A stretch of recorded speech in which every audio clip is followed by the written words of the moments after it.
America के जो ताकतवर हल्के हैं वो ताकतवर हल्के एक्चुअली डोनाल्ड ट्रंप को दोबारा इक़्तिदार में नहीं देखना चाहते। जब 1999 में मिलिट्री कू हुआ है तो मिलिट्री कू के बाद नवाज शरीफ को सऊदी अरब भिजवाने में अमेरिकन का रोल रहा है। एक तरफ चार्टर और डेमोक्रेसी साइन हो रहा था बेनज़ीर नवाज शरीफ के दरमियान कि जी हम दोबारा फौज के साथ कोई नेक्सस नहीं करेंगे, एस्टैब्लिशमेंट से कोई रोल नहीं होगा। अमेरिकन आशीर्वाद से बेनज़ीर की वापसी हुई कि अगर बेनज़ीर की असैसिनेशन नहीं होती तो अमेरिकन ने जो फील्ड सेट की थी उसमें मुशर्रफ प्रेसिडेंट होते और बेनज़ीर प्राइम मिनिस्टर होते। तो अभी अगर डोनाल्ड ट्रंप कह रहा है तो अगर अमेरिका को किसी से थ्रेट है वो चाइनीज इकोनॉमी से, बिल्कुल, क्योंकि चाइना ने दुनिया की मार्केट को कैप्चर किया होगा। अस्सलाम वालेकुम नाज़रीन, साउथ पोस्ट डिजिटल के साथ मैं हूं आपकी मेज़बान राबिया वहाब।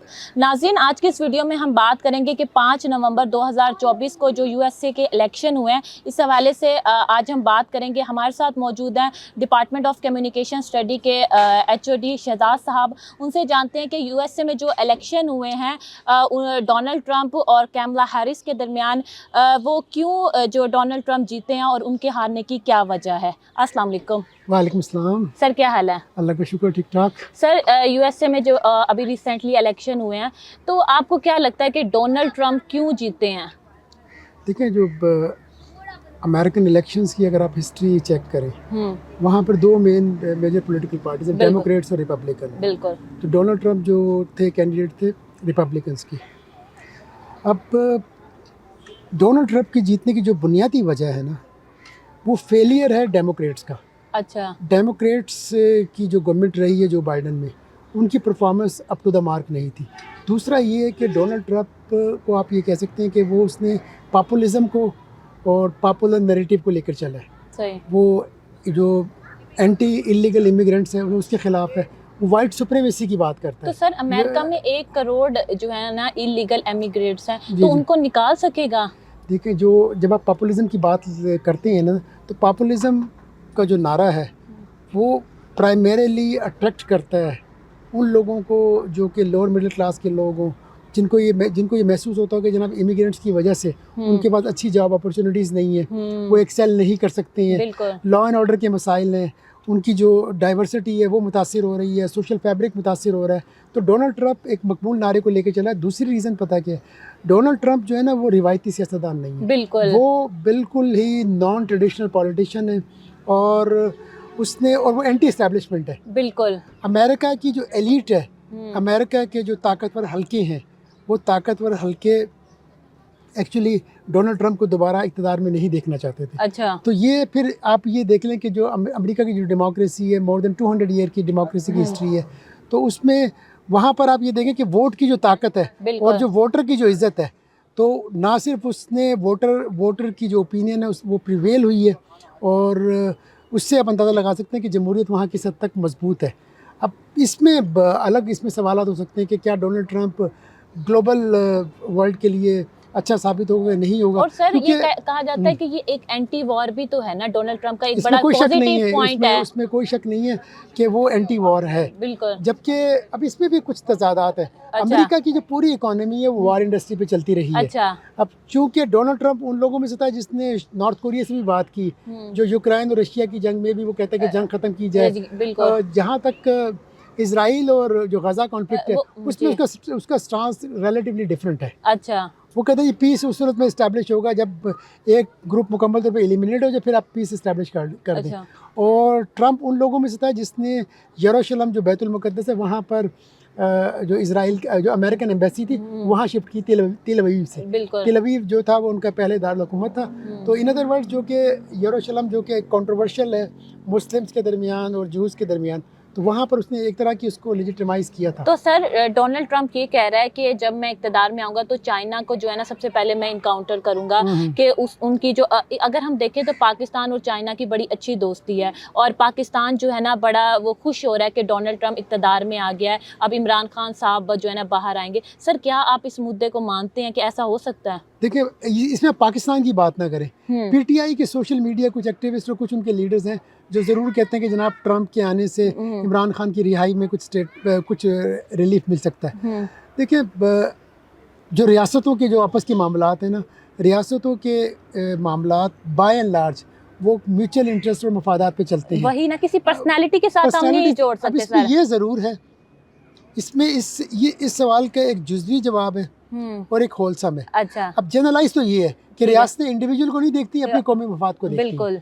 जबकि कुछ माजी में तारीख के झरोकों से हमें ऐसी एग्जाम्पल ज़रूर मिलती हैं जब इंडिविजुअल को रेस्क्यू किया है। मिसाल के तौर पर नवाज शरीफ साहब के बड़े बिल क्लिंटन से अच्छे ताल्लुकात थे। हाँ। जब 1999 के अंदर मिलिट्री कू हुआ है तो मिलिट्री कू के बाद नवाज शरीफ को सऊदी अरब भिजवाने में अमेरिकन का रोल रहा है। अच्छा। अमेरिकन ने सऊदीज़ को और कतरीज जो थे उनको यूटिलाइज़ किया एज एन इंस्ट्रूमेंट, और उन्होंने जनरल परवेज़ मुशर्रफ को कन्विंस किया कि नवाज शरीफ को जनाब एग्ज़ाइल में भेज दिया जाए जद्दा सऊदी अरब में। अच्छा। तो अमेरिकन का रोल रहा है। फिर आप ये देखें 2007 के बाद जब वकला की तहरीक चल रही थी तो मुशर्रफ की गवर्नमेंट काफ़ी हद तक कमज़ोर हो चुकी थी। तो उस वक़्त जो कोंडोलीज़ा राइस थी और उधर से फिर यूके की जो गवर्नमेंट थे, यूके के जो सेक्रेटरी ऑफ स्टेट थे, उन लोगों ने एक NRO के लिए राह हमवार की थी। अच्छा। और बेनज़ीर की वापसी के लिए अमेरिकन ने बड़ा रोल अदा किया था उस वक़्त। अच्छा। यस, और इससे आप इनकार नहीं कर सकते। एक तरफ चार्टर और डेमोक्रेसी साइन हो रहा था अच्छा। बेनज़ीर नवाज शरीफ के दरमियान कि जी हम दोबारा फ़ौज के साथ कोई नेक्सस नहीं करेंगे, एस्टैब्लिशमेंट से कोई रोल नहीं होगा, तो और अमेरिका का कोई अमल दखल नहीं होगा। दूसरी तरफ अमेरिकन आशीर्वाद से बेनज़ीर की वापसी हुई और NRO के लिए, और ये तय था कि अगर बेनज़ीर की असैसिनेशन नहीं होती तो अमेरिकन ने जो फील्ड सेट की थी उसमें मुशर्रफ प्रेसिडेंट होते और बेनज़ीर प्राइम मिनिस्टर होती। अच्छा। दुनिया भर में दर्जनों वाक़यात है जब अमेरिका ने रजीम को चेंज किया है, लेकिन रजीम चेंज में वो उस वक्त रोल अदा करते हैं जब अमेरिकन का इंटरेस्ट होता है। इसमें कोई शक नहीं है कि डोनाल्ड ट्रंप और इमरान खान के कॉर्डियल रिलेशनशिप है। बिल्कुल। जब बाइडन पावर में आया तो उसने PTI की गवर्नमेंट को ना तो सपोर्ट किया बिल्कुल। और इवन इमरान खान को कॉल भी नहीं किया। अच्छा। तो लेटर ऑन कुछ सिमिलरिटीज़ हैं इमरान खान में भी और ट्रंप में भी। दोनों गैर रिवायती सियासतदान हैं, दोनों एंटी इस्टेब्लिशमेंट हैं, बिल्कुल। ठीक है। दोनों जो हैं वो अपने मुल्क को अजीम बनाने की बात कर रहे हैं। डोनाल्ड ट्रंप भी ये कह रहा है कि उसने अमेरिका को दोबारा ग्रेट बनाना है। तो सर डोनाल्ड ट्रंप कह रहा है कि मैं इक़्तिदार में आऊँगा तो मैं चाइना को जो है ना सबसे पहले काउंटर करूँगा। सर इसकी क्या वजह है? क्या वो जो है ना ज़्यादा इंपोर्ट है, वो कह रहे हैं मैं उस पर भी टैक्सेस लगाऊंगा जो USA के साथ वो करते हैं। मौजूदा जो दुनिया है ना, एक शेर है कौन आशिक खुदा की ज़ात का, हाँ। सारा चक्कर माशियात का। अच्छा। तो इसको लिटरल सेंस में ना ले, एक्चुअली इंसान की पूरी ज़िंदगी इकोनॉमी के गिर्द घूम रही है। मईशत माशी तौर पर जो मुल्क मुस्तहकम होगा वही मुल्क सर्वाइव करता है। सिर्फ अभी अगर आप इकोनॉमिकली वीक हैं, जितनी मर्जी आपकी मिलिट्री स्ट्रांग हो, आप सरवाइव नहीं कर सकते।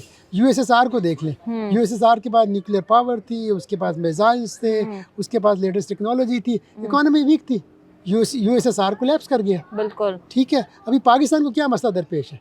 पाकिस्तान की इकोनॉमी वीक है। वही तो और सर, अभी दुनिया में आप गवर्न करते हो on the basis of economy. बिल्कुल। तो अभी अगर डोनाल्ड ट्रंप कह रहा है तो अगर अमेरिका को किसी से थ्रेट है वो चाइनीज इकोनॉमी से, बिल्कुल, क्योंकि चाइना ने दुनिया की मार्केट को कैप्चर किया होगा।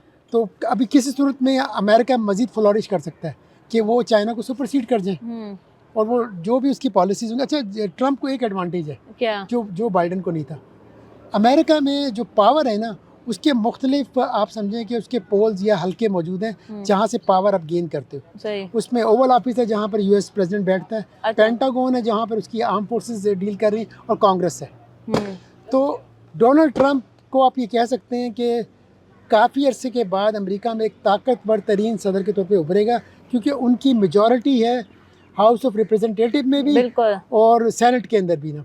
तो लास्ट टाइम भी ट्रंप को ये मसला होता था कि जो भी एज अ प्रेसिडेंट उसने डिसीजन लिए उसको आपको इंडोर्स करवाना पड़ता है फ्रॉम द कांग्रेस, यानी पार्लियामेंट से। बिल्कुल। क्योंकि वहाँ पर उनकी मेजॉरिटी नहीं थी तो उसको काफ़ी हद तक सुर्खी का सामना करना पड़ा। सर अच्छा मुझे ये बताएं, जो कैमला हैरिस है इनके हारने की क्या वजह? कहा जाता है कि USA में कभी भी उन्होंने अपने जो प्रेसिडेंट है किसी औरत को जो है ना मुंतखब नहीं किया। उनके हारने की क्या ये वजह है, या फिर कुछ लोग ये भी कहते हैं कि वो जो है ना थोड़ी सी उनका ब्लैक कलर है या इस वजह से वो हारी हैं, वो जो गोरे हैं इसलिए वो कहते हैं कि हमारा जो प्रेसिडेंट है वो भी गोरा ही है? नहीं, अगर ये वाली मिथ तो वो पहले भी ऑलरेडी ब्रेक कर चुके थे। ओबामा जो है कंसेक्टिवली 2 बार बना है अमेरिका का सदर। अच्छा। तो वो तो रह चुका है। ये ब्लैक वाली मिथ तो टूट चुकी है ना। सही है। ब्लैक मतलब as a black he was the first black president of the United States ना। ये मेरा ख्याल है कि इनकी परफॉर्मेंस मैटर कर रही थी। दूसरा ये कि जो डोनाल्ड ट्रंप जो है ना वो जो उसके स्लोगन्स थे, स्लोगन ने वाइट मेजॉरिटी को अट्रैक्ट किया है। सबसे बड़ी वजह ही यही है, और रिपब्लिकन्स की हिस्ट्री यही रही है सारी इस मामले में ना। तो दूसरा उसकी फिर परफॉर्मेंस आप देख लें, जो बाइडन डेफिनेटली एजेड भी हो गया था, पहली जो प्रेसिडेंशियल डिबेट हुई है उसमें जो बाइडन इतना कन्विंस नहीं कर पाया था। दूसरा आप ये देखें कि ट्रंप में ना एक जो उसका पॉलिटिकल रेटरिक है और जो उसका पैशन है वो रिफ्लेक्ट होता था। उस पर 2 कातलाना हमले हुए, अच्छा। और ये कातलाना हमले में वो सर्वाइव किया उसने। तो लोग करेजियस लीडर को पसंद करते हैं जो रूटीन रिवायत से हटकर हो, चैलेंज करे। बिल्कुल जो उसने चैलेंज किया, उसने चैलेंज किया एस्टैब्लिशमेंट को, उसने चैलेंज किया वहाँ के जुडिशल सिस्टम को, उसने चैलेंज किया वहाँ की अशराफिया को, वहाँ के पॉलिसी साजों को जो लंबे अरसे से इक़्तिदार के अंदर हैं और जो पॉलिसी पे इन्फ्लुएंस करते थे। तो और दूसरी रीज़न ये है कि राइट विंग की जो पॉलिटिक्स है अच्छा वो दुनिया में इस वक्त प्रिवेल हो रही है। तो जो एक्सट्रीमिस्ट राइट विंग है, तो डोनाल्ड ट्रंप भी इसको रिप्रेजेंट करता है। अभी पूरे यूरोप में ना वो तमाम पॉलिटिकल पार्टीज जो कि इमिग्रेंट्स के खिलाफ हैं, अच्छा उनको पॉपुलैरिटी मिल रही है। सही है। तो यही डोनाल्ड ट्रंप ने भी चीज़ें रखी हैं, अपार्ट फ्रॉम जो उसकी इकोनॉमिक पॉलिसी होगी, अपार्ट फ्रॉम जो उसकी फॉरेन पॉलिसी होगी। दूसरा वो पीस की बात कर रहा है। यस सर, तो वो peace पीस से बहुत लोग अट्रैक्ट होते हैं, कहते हैं ये एंटी वॉर बंदा है। जो आम आदमी है ना, वो कभी नहीं चाहता कि वो जंग हो, वो जंग के झमेलों में पड़े, हजारों लोगों का नुकसान हो, ठीक है ना, इकोनॉमी डैमेज हो। तो वो जो उसने स्लोगन दिया था ना, कि स्लोगन यही था कि जो पैसा हम लगा रहे हैं वॉर इंडस्ट्री पर, वो लोगों की वेलफेयर पे लगाएंगे, एक आम आदमी की जो मेयार ज़िंदगी वो बेहतर होगा। तो चीज़ें अट्रैक्ट हुई है, लेकिन मेन वाइट सुप्रीमेसी ही है जिसकी बेसिस पर लोग अट्रैक्ट हुए, क्योंकि वो चाहते हैं कि अमेरिका के अंदर ना वाइट जो लोग हैं वो इन पावर रहें। सर वही ना डोनाल्ड ट्रंप। दूसरी एक और जो चीज़ है जो कमाल की बात है, हम कहते हैं ना कि मीडिया बहुत पावरफुल है जी, मीडिया की बड़ी मिथ है। जो अमेरिका का मेन स्ट्रीम मीडिया था, चाहे वो न्यूयॉर्क टाइम है, वाशिंगटन पोस्ट है, CNN है, वो उनका जो सरकारी मीडिया वो एंटी डोनाल्ड ट्रंप था। अच्छा।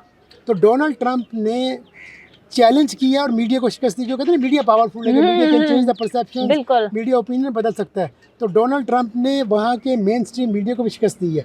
उसने ऑल्टरनेट मीडिया, डिजिटल मीडिया जिसको आप रिप्रेजेंट कर रही हैं, डोनाल्ड ट्रंप ने उस मीडिया को यूटिलाइज किया है अपने जो वोटर्स हैं उनको अट्रैक्ट करने के लिए। और देख ले पॉपुलर वोट उसको 50 लाख से ज़्यादा मिले। अच्छा। दूसरा ये है कि वो अमेरिका की हिस्ट्री में कोई 124 साल के बाद दूसरा सदर है जो, वैसे तो लोग कंसेक्टिवली बनते हैं, वो गैप के बाद दूसरी बार बन रहा है। अच्छा। मतलब 45 प्रेसिडेंट भी वही था और 47 भी वही है। वही 2017 से 21 तक रहा है ये। तो अभी इसकी सिमिलरिटी इमरान खान से ऐसे बनती है। Yes sir. कि पाकिस्तान में जो फरवरी में इलेक्शन हुए, पाकिस्तान का सारा मेन स्ट्रीम मीडिया मैनेज था, anti Imran Khan, anti PTI था। बिल्कुल। तो इमरान खान ने भी चैलेंज किया, ना उनके पास सिंबल था, ना पॉलिटिकल, ना उनके पास उनको फ्री एक ओपन फील्ड दिया था, लेकिन फिर भी उन्होंने बहुत वोट लिए। लेकिन अनफॉर्चुनेटली पाकिस्तान में इदारों ने इलेक्शन को मैनेज किया।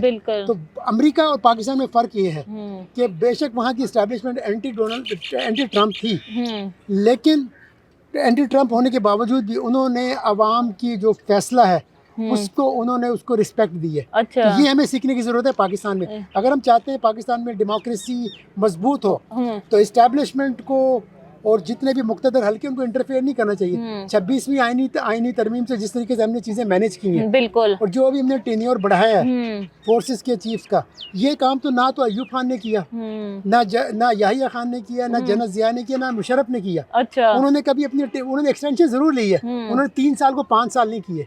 सही बात तो है। पाकिस्तान की ऑलमोस्ट 77 ईयर की हिस्ट्री में पहली बार काम हुआ है कि जी पार्लियामेंट की जो कमेटी है जिसमें पार्लियामेंट की मेजोरिटी है, वो डिसाइड करेगी कि बेंच कौन बनाएगा। तो एक तरफ आपने अदलिया को मैनेज कर डाला, दूसरी तरफ आपने एस्टैब्लिशमेंट को भी सेटिस्फाई कर दिया। बिल्कुल। तो इलेक्शन कमीशन वैसे ही आपके जिस तरीके से चीज़ें मैनेज हुई वो चीज़ें आपके सामने। हम तो अभी तक फॉर्म 45 और 47 के चक्कर से नहीं निकल पाए। तो हमारे लिए जो लर्निंग है ना, वो लर्निंग ये है कि हम वेस्टर्न डेमोक्रेसी सीखें। Voice of the people is voice of God. जुबान खल्को नकारा खुदा समझे। सही बात तो है। वोट को इज्जत दें। वोट को इज्जत नहीं देंगे तो ये मुल्क कभी भी सही तौर पे नहीं चल पाएगा। तो बाकी ये ज़रूर है कि ट्रंप के आने के बाद अगर पाकिस्तान की जहाँ तक मईशत है, पाकिस्तान की पॉलिटिक्स है, वो हम अमेरिका को बिल्कुल आइसोलेट या ये एक्सक्लूड नहीं कर सकते। अमेरिकन पॉलिसीज़ का कहीं ना कहीं असर है। और ट्रंप जो है ना, राइट नाउ पहले जैसे मैंने बोला ना कि रियासतें अपने मफाद को देखती हैं, तो हो सकता है टू सम एक्सटेंट कि ट्रम्प कोई ना कोई रोल अदा करे इमरान खान को कुछ रिलीफ देने में। अभी depends on Imran Khan sir, और अगर यहाँ इमरान पर खान पाकिस्तान पे भी तो डिपेंड करता है ना कि वो किस तरह से यूएस से जो है ना फायदा लेते हैं। देखिए आपकी जो सिविल मिलिट्री एस्टेब्लिशमेंट के लोग हैं ना, उनके जो सीनियर कोर्सेज हैं, वो जो कोर्सेज करते हैं, ट्रेनिंग लेते हैं, वो अमेरिका में लेते हैं। सही सही। और दूसरी बदकिस्मती ये है कि पाकिस्तान की जो अशराफी है, उनमें से मेजोरिटी के पास ड्यूअल नेशनलिटी है। सही। तो उनके बच्चे बाहर रहते हैं, उनके स्टेट्स बाहर हैं, तो अल्टीमेटली उन्होंने यूरोप में, नॉर्थ में जाके सेटल होना है। तो पहले तो मैं ये आपके प्रोग्राम की तवज्जो से ये कहना चाहूँगा कि पाकिस्तान को अपनी ड्यूअल नेशनलिटी की जो ये ऑप्शन इसको ख़त्म करना चाहिए। सही है। इधर आप अपने मुल्क के साथ लॉयल रहें या जहाँ की आपने नेशनलिटी ली उनके साथ लॉयल रहें। इंडिया में एनआरआई का कॉन्सेप्ट है, इंडिया कभी भी ड्यूअल नेशनलिटी नहीं देता है। अच्छा। आपने अगर इंडिया छोड़ दिया तो फिर आपके पास आप इंडिया का पासपोर्ट और आईडी नहीं रख सकते। अच्छा। अभी हमारा हमसाया मुल्क इंडिया, तो हमें सीखने की जरूरत है।